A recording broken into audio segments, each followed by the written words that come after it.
Hey everybody, welcome back to Giant Talk, the world's first OKR podcast. I hope you're all well and maybe starting to transition out of lockdown now, depending on where you are in the world. But I hope you're well and safe either way. So really excited to have Roger Longden, founding giant of There Be Giants, back with me today. Hey Roger. Hey Lawrence. I'm sure most of you are familiar with Roger by now, but also very excited to have alongside us Bart Haak from Moving the Needle. So Bart is also an OKR consultant based in Amsterdam, I believe, Bart? Yeah, that's correct. Fantastic. So thanks for joining us today, Bart. Thanks for having me. Do you want to start just by telling us, a little bit about yourself and what you do? Yeah, so very briefly. So I have a strong software development background for the past 20 years. And working with OKRs for the past 10 years. And I was getting really excited about OKR. So what I'm currently doing is consulting companies, especially technology companies, SaaS companies, with the combination of technology and OKRs. Fantastic. Okay, so what we're going to be talking about today is actually the biggest mistakes that Roger and Bart have seen where the clients have made with OKRs and the other organizations have made with OKRs, in the hope that you can avoid them, basically, and you can heed their advice and implement better in the future. So we'll jump straight into it, I think, with Bart. What's your third biggest mistake that you see organizations making with OKRs? The third, I believe, is something called setting and forgetting OKRs. Okay, so what do you mean by that? So what I mean with that is that companies transition from not having goal setting at all or do some annual goal setting and they jump to OKRs and they think like, oh, this quarterly cadence, this 90 days cadence will improve us. But again, they make the same mistake. So at the beginning of the quarter, they set OKRs. And then at the end of the quarter, they're going to evaluate them. And then they find out that nothing happens. So this is what is meant with set and forget. So they set in the beginning, they set OKRs with all good intentions. And at the end of the quarter, they evaluate and nothing happens. It's almost like they kind of expect that just by writing their goals in an OKR way that everything's just going to change. It's be like a magic wand. Yeah. Isn't it? Yeah. I know. I've seen that plenty of times. And what I find is that people just don't give real thought as to how they're actually going to use the goals once they've got them. How they're going to use the OKRs once they've got them. It was like you say, typically, they've been just used to maybe setting them on an annual cycle and they inevitably don't get looked at until probably month 11 when they're trying to work hard to make sure that they fit everything. Yeah. And it's a bit late by then if they're falling short on anything. Right. So this is all about habits and routines and conversations around OKRs, is it then? Yeah, definitely. Yeah, I would say so. Definitely. Okay, interesting. Right. And I mean, that is definitely a topic that we've spoken about before on the podcast, but it's always worth hitting home. And I think you both hit the nail on the head there when you said you can't just write down your goals as an OKR and then, expect that magical things are happening around them. You've actually got to put in a little bit of effort as well, right, with your staff and the teams to make sure progress is being made all the way through the quarter. Yeah. Indeed. That's right, definitely. Okay. You need to keep them alive. So a lot of companies ask me, like, how do we keep them alive? You say that set and forget is not good enough. So how do you keep them alive? How do you keep people engaged during the quarter, during those 90 days in OKRs? Yeah. And so how do you? I mean, maybe this brings us on actually to your third biggest mistake, Roger, that you've seen organizations make. Yes. I mean, it's absolutely because we've seen clients years ago do exactly this. They write their OKRs or write their goals in an OKR way, and then just expect things to change. We put a lot of work in before any OKR writing is actually done to design the OKR framework, which is going to work for them, so that they've actually got something to kind of plug the OKRs into, if you will, once they've written them and they're live. So that, I mean, if you peel it back, there are elements of organizational design in there. There are some very straightforward decisions which need to be made, but if left to assumption, can actually cause a lot of confusion, like who exactly is using OKRs, and how will we use them, and what does best practice look like, and what do check-ins look like, and so on and so forth, and all those sorts of things. And without that really, really important step, you just are leaving it up to the interpretation of the managers and the teams as to how they should use them, and then you end up with inconsistent levels of progress throughout the quarter, if indeed any progress at all. Like you were just saying, Bart, you can very easily end up with just set and forget. So this is why we take the intentional step of doing that piece of design work up front. And is there something in there as well, actually, about communicating to the rest of the organisation exactly why they're introducing OKRs? Yeah, absolutely. It's the start of the change management journey, really. And change management is something which can, if missed or overlooked or mismanaged, can kill OKRs stone dead. Because people can make the assumptions when they, as you were saying, Bart, if they've used them in annual goal setting in the past, often that's been in relation to performance management and personal objectives, which often are used to appraise and assess people. So as soon as they hear the term objective, they often think, how's this going to affect my pay? And so that's quite a powerful concern. If you don't address it, it can very easily start to build up resistance and destabilize any activity that you're trying to do to focus on OKRs. So there's a lot of communication and change management which needs to happen with OKRs. Have you had experience of that as well, Bart? Yeah, definitely. Yeah. So you see a lot of organizations new to OKRs turn in basically their business as usual goals into OKRs, but just converting them in this OKR template will not magically solve all the problems. And organizations should be aware why they hire OKRs, for what purpose, and otherwise why introduce OKRs in the first place. So I think what you just said already is very clear. Communicate to everybody in your organization why you're using OKRs, what are you want to achieve with them, and why they're different from the normal goals. Yeah, okay, and that actually is a very nice segue again into kind of your number 2 mistake, isn't it, Bart, which is actually about writing the wrong OKRs and setting the wrong OKRs within the organisation. Yeah, indeed, yeah. So you see a lot of organizations turning their business as usual goals into OKRs, and then they're still output focused, not really about outcomes. They're hard to measure. That results in having difficulties updating them on a weekly basis in your OKR check-ins, because, of course, that is what helps you against the set and forget. But it is very difficult to check in weekly on OKRs that are poorly written. So definitely number 2 mistake is setting the wrong OKRs. And as a result, if you have too many business as usual goals, you see a lot of goals that are the same. They're all about increasing revenue, increase sales, reduce costs. They're all the same, but that doesn't change your company. Yeah, I mean, a lot of it boils down to that, but it's not exactly going to tell you how to reach those things, is it?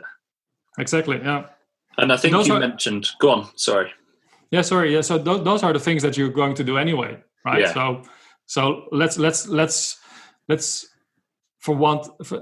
think about, we're going to use OKRs and we're going to convert all those business as usual goals into OKRs, like increase revenue. you're going to do those things anyway, even without OKRs, right? Every healthy company will focus on those kind of objectives. Is that something you've seen as well, Roger? Yeah, absolutely. It's quite a common mistake, because I think a lot of people are conditioned to in organisations to be productive, which is absolutely what you would expect. That's what people are paid for. But that can sometimes translate through into an urge to feel like I'm being seen to be busy, and being busy doesn't always translate into being productive. And so, you see it time and time again where you maybe in some of the early OKR meetings, before they've really got into their groove and they're running well, people will turn up with a list of things that they did last week, and they go through them all. And it's kind of like, yeah, okay, but so what? Yeah. I know that sounds a bit brutal, but yeah, I'm glad you've been busy, but what I'm more concerned about is what has all that busyness given us? What has all that busyness delivered us? And so, Bart, you said that you get asked about how do you keep OKRs alive. I think one of the key things to keeping OKRs alive is that they are not seen as this big new thing which gets layered on top of all the other activity which is going on. I think it's about, one of my clients said to me once, OKRs aren't about doing stuff above the flow, it's about doing things in the flow. And I thought that was a really nice way of putting it, because as you were saying, Bart, the activity which OKRs kind of gets people to focus on is not activity that hasn't been done before. It is happening. They are, organizations and teams are focusing on growth, are focusing on change, are focusing on transformation in some way. It's just that perhaps they haven't necessarily done it in a consistent and regular way. And so with these conversations that they need to have on a regular basis, you've got to make them really short, sharp, and focused, which brings me back to my point that I started with. If you have people turning up with just lists of what they did last week, you're wasting everyone's time. What I want to hear, and what I would encourage our clients to seek out, is what is it you have achieved last week? What's the result? What's the result that you've delivered?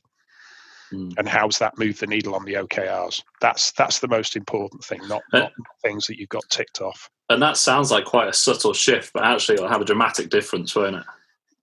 Yeah, absolutely. Spot on. Yeah. Okay. So what's your second biggest mistake that you often see then, Roger? So, okay. Again, this is, I think, because organizations have been very conditioned by practices that have gone on for decades, particularly around how objectives have been used previously, and the fact that I think objectives have been very much in the domain of HR under the banner of performance management for many years. And we see an urge to still, to some degree, retain that hierarchical structure to how they are set. I mean, I don't know about how you feel about the term, Bart, but I actually always flinch a bit when somebody says, we need to get better at cascading our OKRs. And I'm just like, oh, that to me is a terrible phrase to use, because cascade means, to me, that just implies they flow down from up high. From the Lord Almighty. Yeah, exactly. and it's something I'm receiving whether I like it or not. Yeah. And that to me does not feel like a very participative or empowering scenario. And so, but unfortunately, with the way that hierarchies are set up, inevitably you have people above others. And so that implies a degree of status. And with that, if you try to overlay your OKRs onto a hierarchy, you can end up with people who perhaps are experts, who are within the organization, but not at the top of it on the organization chart, on the hierarchy. who may have an incredible contribution to make to a high level OKR, but because they're not at that high level in the organization and they don't have the status, that could actually be a barrier to them either being invited or sticking their hand up and saying, actually, I could make a difference with that. So what we try and do is we try to get clients to think of their OKRs as a network of goals rather than a hierarchy of goals. So you have at the center your vision and your strategy, and from that your priorities, which translate through into obviously your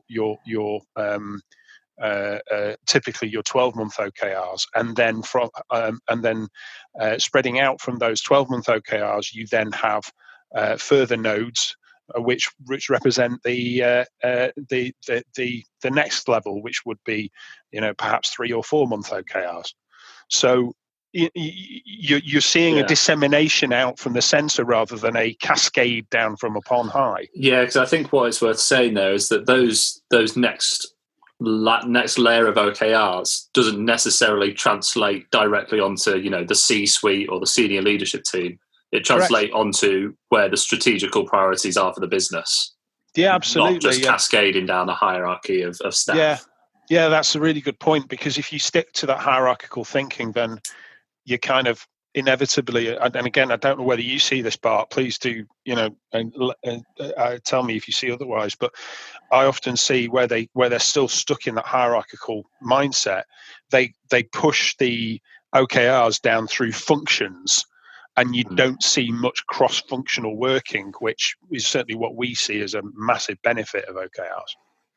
Yeah, and companies still keep all the silos intact. Yeah. And I think there's a huge opportunity that companies miss if they use OKRs by just putting them on the direct reporting lines that they have in the organizational chart. And I think if you use OKRs, you can use it also to transform your organization to a more flatter organization, to a more network-based organization. And indeed, if you design your OKRs in such a way that they are aligned with your value streams, then you get those cross-functional teams more naturally. Mm. Yeah, I think you used a great term there, which is with value streams. Can you just sort of expand on that term for us a little bit, Bart? Because that might be a new one to some of our listeners. Yeah, sure. Yeah. So especially all companies have a stream of value for their customers. And so it originates from the lean thinking movement. So where you have a factory where you receive an order, and at the end of the value stream, you have a finished car or a finished product. So, and there are a lot of value-adding activities that all the departments, every function needs to do in order to get that product out of the door. So that's called a value stream. Right. But if you design and that value stream has hopefully a certain outcome, so that impacts customers. So if you design your OKRs on them, based on the value stream, then people and functions need to work together to move the needle on your OKRs. So and that's, I think there's another term, it's called shared OKR, where you have multiple functions working on a common goal. Yeah. And I think that's I think this is nice. Yeah, and I think if you look at some of the most famous successful companies, I'm thinking Spotify, Spring Out, they work in those matrix squads anyway, don't they? And that's all about making sure those value streams are delivered in the most efficient way possible. Yeah, indeed. Yeah. So, but if your organization doesn't work like that just yet, then I think OKRs can be a nice accelerator to move into those kind of organizational structures where you have cross-functional teams and a more autonomous teams. So, and I think if you use OKRs and you still keep all the functions intact, then I think you miss this opportunity also to transform your organizations towards this cross-functional teams. if of course applicable, and not every organization needs to transform to this kind of structure. Koan is a purpose-built solution for managing your OKRs, helping your teams achieve their objectives, getting them aligned, and absolutely helping them stay engaged. Sharing spreadsheets simply doesn't scale when you're trying to grow a business. With Koan, you can scale OKRs across your entire company whilst keeping the teams motivated and moving in the right direction. Now, Lawrence, there's lots of things we love about Koan, but tell me one of yours. So I've got to say, one of my favourite things is that Koan just allows you to have a bit of fun with the OKR process. Yeah. In series 2, I think it was episode 3 of this podcast, we actually spent about half an hour, 40 minutes talking about the importance of making OKRs fun for your team. Yeah. And Koan allows you to do that perfectly. Yeah. You know, even just things like adding a GIF to your reflections adds some real personality. And I think I probably waste far too much time each week looking for the perfect GIF, to be honest. But it allows that fun throughout the organisation, and that's something that's really important if you're going to keep people engaged. You are known for having the best GIFs Thank you very much. In the team, definitely. So if you would like to find out more about how to make OKRs fun whilst using a great system, then pop along to Koan, that's KOAN.co/giants, where you'll find also a great paper that we co-wrote with them on how to build accountability and collaboration using OKRs. I would say, 9 times out of 10, there's going to be some benefits to it. And I'm sure you would agree with Bart's points there, Roger. Yes, I would. Very much so. Yes. Okay, nice. So this brings us quite quickly onto the number one mistake that we see businesses making. And amazingly, you both gave me the same answer when I asked for this. And this is all about a lack of focus with OKRs and basically just using too many of the damn things, right? I mean, Roger, what's your experience with this? Yeah, this is where eagerness can get the better of people. Particularly if you're working with a leadership team, and people are not going to be on that leadership team, certainly with the organisations that I'm sure you and I both work with, Bart, if they're not ambitious. And that usually translates through to a huge appetite for creating OKRs. And yes, they often end up with too many.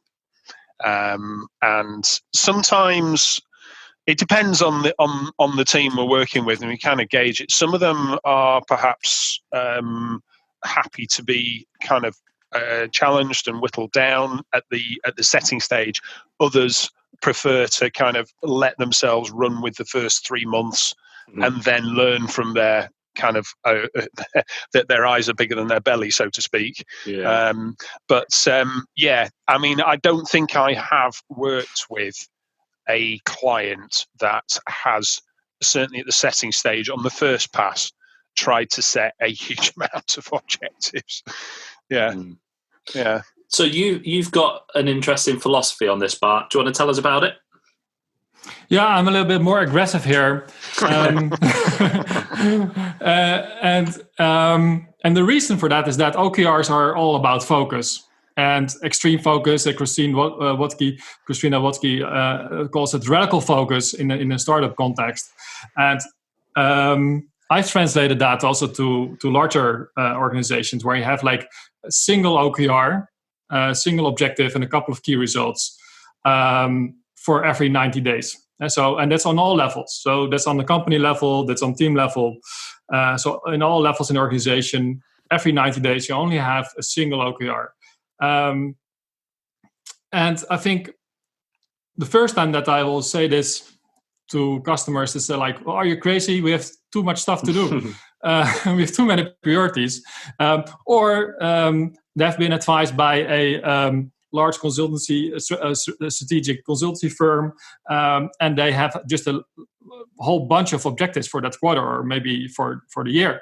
And I think there's some legacy left still from the balanced scorecard, where you have multiple perspectives on strategy.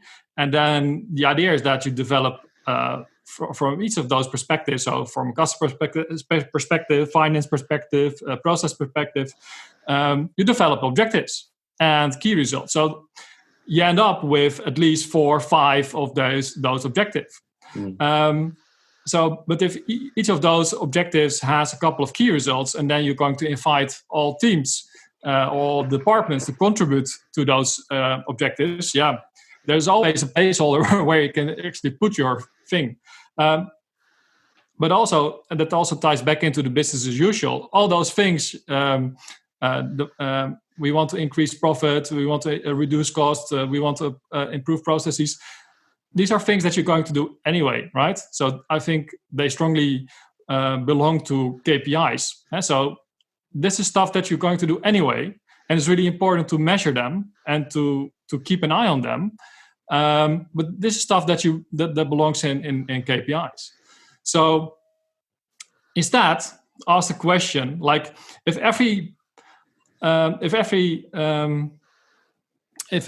the business is continuing to operate as it is now, it probably will achieve all those things anyway. So what do you want to do differently? That makes all the difference to what you want to achieve in the near future. So based on your strategy.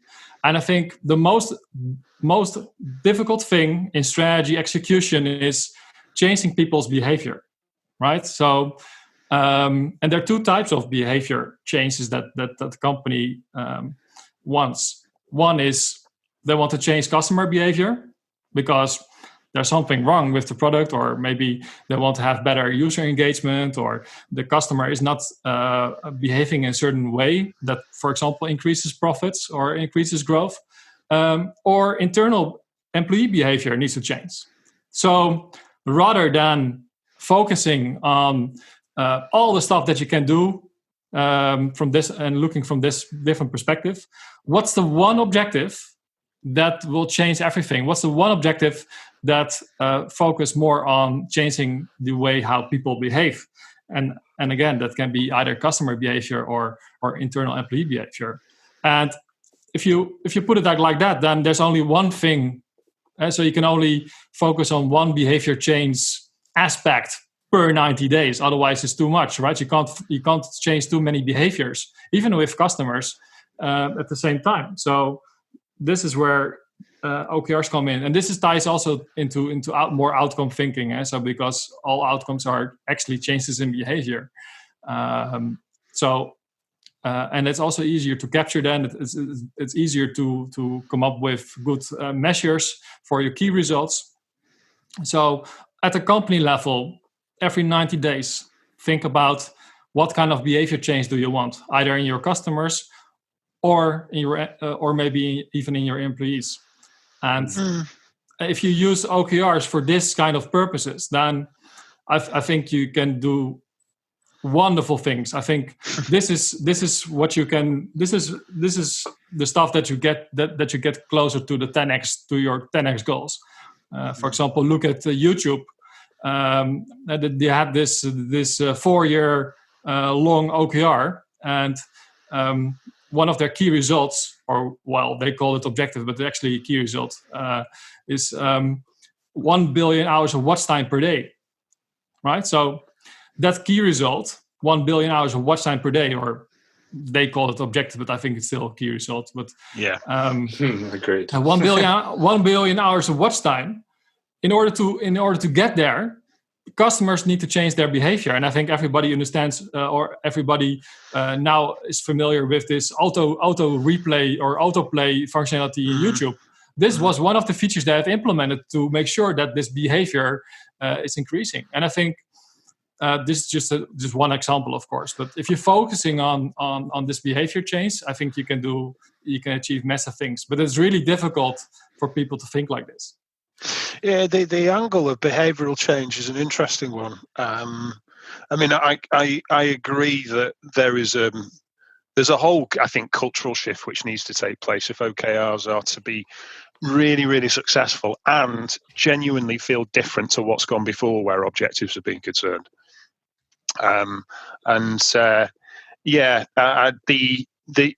so let me can I just ask a question just to get really clear on this, that what's the one thing that you want to focus on each 90 days. So you're saying that you believe that the business should set a new one thing, a new priority every 90 days. That's what you propose, is it?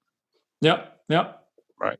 And of course, this is aligned with the overall strategy. And so if still companies and leadership teams that want to do so a little bit more upfront planning, and that's fine. And so, for example, if they want to do more upfront planning, then maybe develop 4 OKRs for the whole year, and then only focus on one for that particular, for one per quarter.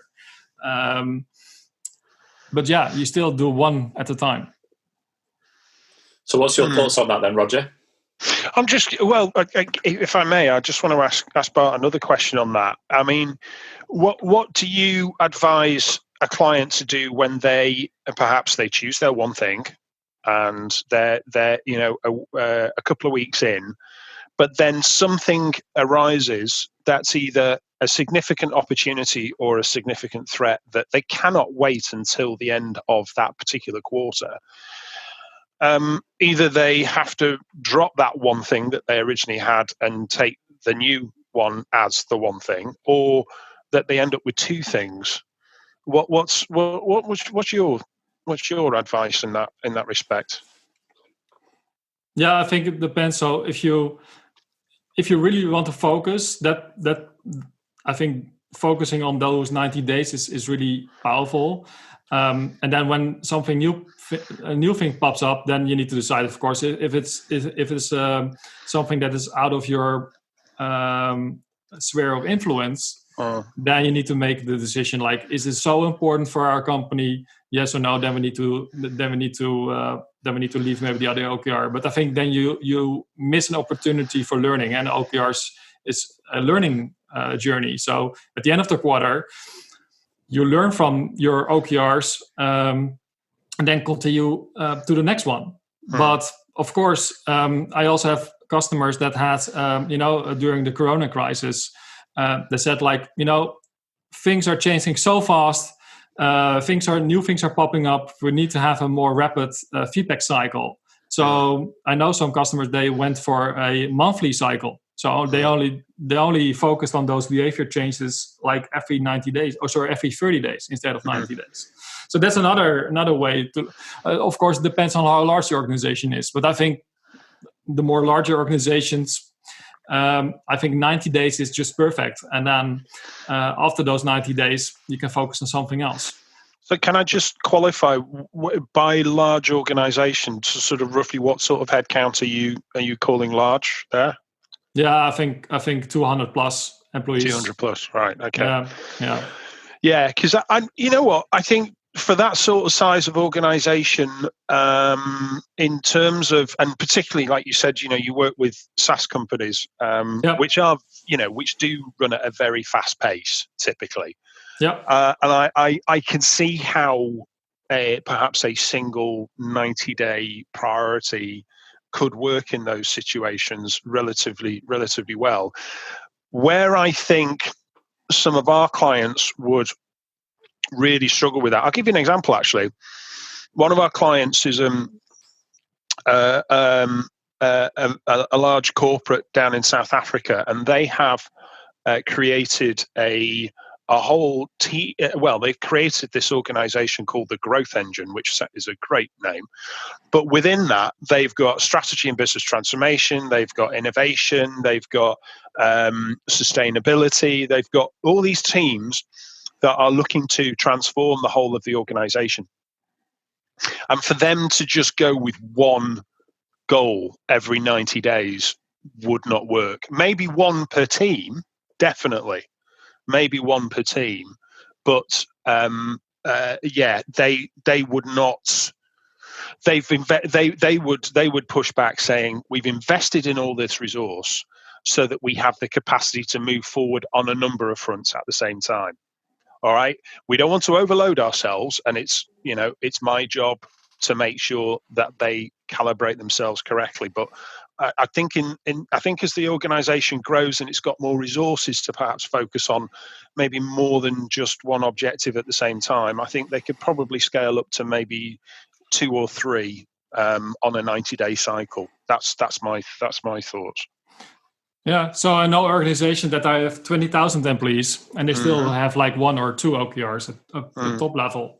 So, and of course, this single OKR every 90 days is on company level, and then of course all the departments and teams that are below, they need to think how they can link and how they can contribute to the company level OKR. So all the teams also have a single OKR, and sometimes teams are they're not be able to contribute to that 90-day OKR because it doesn't make any sense. Maybe it's a more product-focused OKR, the 90 days, and then HR department, for example, can never, or the finance department can never contribute. And I think another mistake is that you just need to accept the fact that you not can always contribute to the single OKR of the company, and that's fine. And so instead, should you not do OKRs? I think that's something that every company need to decide on its own. But what you could also do is that hopefully every team they have their own mission, right? So if they cannot contribute to their company OKR that quarter or that 90 days, then they should focus on their mission and write a OKR for their mission for that 30 days. So. And then they also don't need to wait for the big announcement of the company OKR. They can just write it. So don't need to wait. And I think it also improves the whole OKR process. So yeah, but I still think having this extreme focus on a single OKR every quarter, I think it's really helpful for most teams. But I think the biggest mistake is why there are so many OKRs is that most teams and most companies, they just put all the business as usual goals into OKRs, and I think I agree. I think that's the mistake. And I think as a software development team, for example, I work a lot with those teams. They think that all the features that they develop they needs to go under an OKR, but that's wrong because developing features is business as usual. There's stuff there's things that they're doing anyway, right? So yeah. That's on their road. That's on their roadmap, right? Isn't it? And that's a separate process. Exactly. Exactly. Yeah. Okay. So really OKRs is something that goes on top of everything else. What you do. OKRs is this extreme focus, and sometimes a team can contribute like 80% to their OKR. And some teams, they can only contribute 20% to the OKR, and that's also fine, right? But in the end, it all comes down to this behavior change that you want, and this is the most difficult thing for organizations to do, changing the behavior of customers or changing the behavior of their employees. But this is the biggest leverage that you have, that every leadership team has. And I think this is the most difficult thing in strategy execution, is actually changing people's behaviors. And I think if you use OKRs for this purpose, and I think OKRs are invented for this purpose, then you should not have all those business as usual goals framed into OKRs. And instead, put all those business as usual goals, all the things that you want to do anyway, just monitor them with KPIs. And if one of those KPIs turns red, then maybe it's a good idea to put an OKR in it to fix it. But I think a lot of companies make this mistake and just put all the business as usual work into OKRs, and then you end up with too many. Yeah. I can't disagree with any of that. Completely agree. Fascinating discussion. I think I shut up there for about 12 minutes, which is a new record for me. So you're obviously doing something right. Can you just, to round things off, it's quite a rare opportunity to have like 2 of the world's leading OKR consultants on the phone at the same time. So I guess one piece of advice from each of you that you would give to any business or business leader that's either just about to get going with OKRs or has maybe just kicked off with OKRs, because that's the realm that a lot of our listeners are in. So it'd be awesome to get it straight from the horse's mouth from you guys. Okay. Well, Bart, you're the guest, so you go first.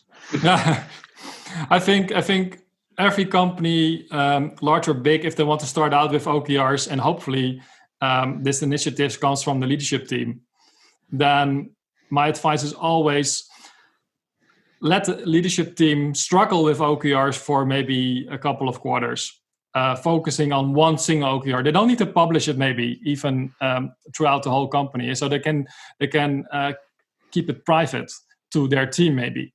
But I think if you want to roll out OKRs in your organization, then you should have strong leaders that can act like teachers and communicate how a proper OKR setting is done. So I think if leaders first struggle and learn how to use OKRs and learn how to use a single OKR every quarter, and they get the hang of it, then they can educate the rest of their workforce. I think a lot of companies they use OKRs. They don't train their employees, and they say, like, this is OKRs. This is the format. Now you go and write your own without having any help from outside. So, of course, you don't need to have help from the outside. But I think what's really powerful is that leaders, managers, they know how to write good OKRs and then educate their workforce. Yeah, sure. Thank you, Bart. Roger? Yeah, I would say just pause for thought at the beginning. Give some thought as to how you're going to use your OKRs. Yeah. Don't just write them.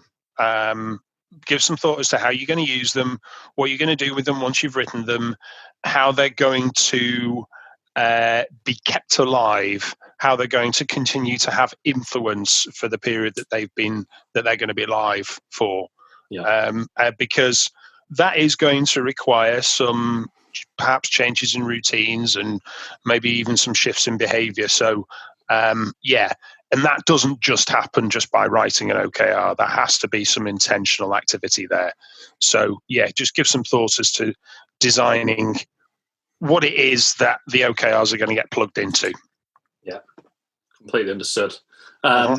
Gentlemen, thank you both so much. Very welcome. Welcome. Fascinating discussion. I'm sure the listeners will have taken a lot from that. A lot to digest. I feel like going to have to listen to it 2 or 3 times, to be honest. If you enjoyed the podcast, as usual, please go onto your platform and leave us a review. It'd be hugely appreciated. Don't forget to check out the link in the description to our bonus content.